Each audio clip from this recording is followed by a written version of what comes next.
how is all of this going to work, Thulani? Because, for one, these countries were already suspended. They've now said they're withdrawing with immediate effect.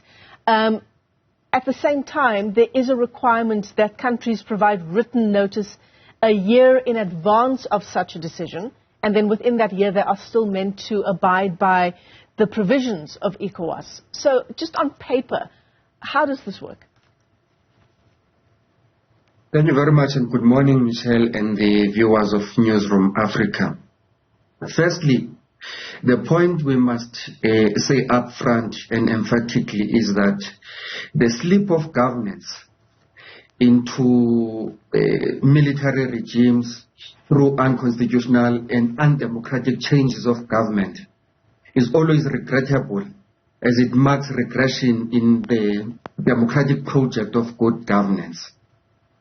Secondly, of the countries that you are mentioning, it is important to highlight that including them in the forefront, the unconstitutional change of government has been in the agenda and an area of concern in the agenda of the African Union and its organs such as the African Peer Review Mechanism, the APRM. So, you are correct in your assertion that their announcement for immediate withdrawal comes when they were already sanctioned and suspended, not only by Ecowas, but including by other organs of the African Union. And so, their immediate withdrawal, in our view, is just a preemptive move to run away from accountability, as you are saying that in the notice period, they should still be held accountable. And they are making their intention very clear that they do not want to return their countries into democratic rule. And it is one of the important features that it is consistent with many unconstitutional changes of government, that they always pretend to be acting in the interest of the people, and once they get into the pedestal of authority and power, and they taste power, they realize that this is too sweet for us to just hand it over back into the democratic rule and governance. Thirdly, it is just a trick to hide behind sovereignty of their nations. And we can't run away from the fact that such withdrawals go against the spirit of the African Continental Free Trade Area, and therefore even against the spirit of why the regional economic communities were established in the first place. Yeah, right. I mean, tensions had already been high between these three countries and ECOWAS, right? Because there had been pleading with them almost to return to democratic rule. These are three countries that were the founding countries of that bloc, part of the founding countries of that bloc, and yet they're accusing ECOWAS of moving further and further away from those founding principles. That is just a smokescreen, which is an excuse in our view. Let's understand this. The regional economic communities, of which ECOWAS for the West Africa is one of them, has been in existence now, as you said in your opening remarks, for 49 years, since 1975. One of the objectives for which the economic regions were established was to promote economic cooperation and integration in regions.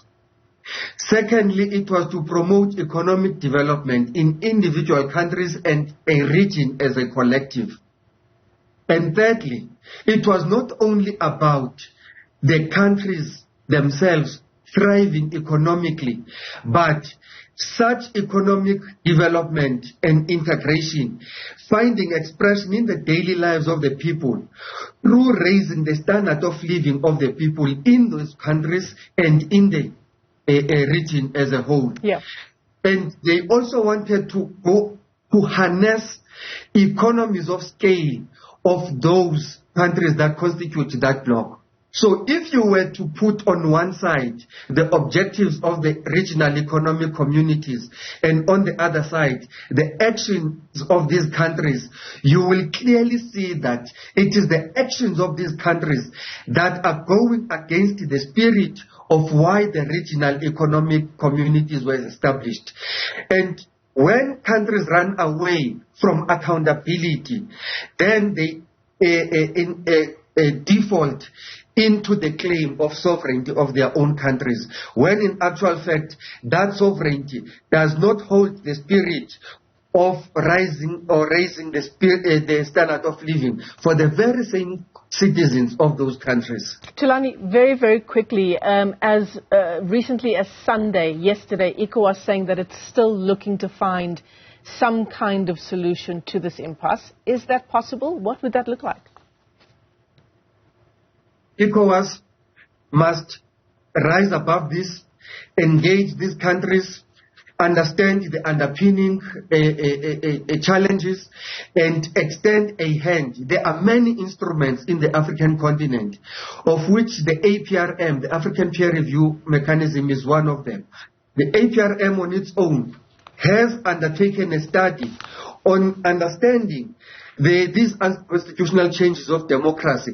The very same countries were also, by the way, Burkina Faso was one of those countries that were included in that study representing the West African community. And therefore that instrument must be given an opportunity to strive for urgent restoration of the rule of law and democratic governance in those countries. They should not be allowed to slip back into the backward wave of democracy in the African continent. Thulani Tshefuta, NEDLAC's constituency head, thanks for joining us this morning.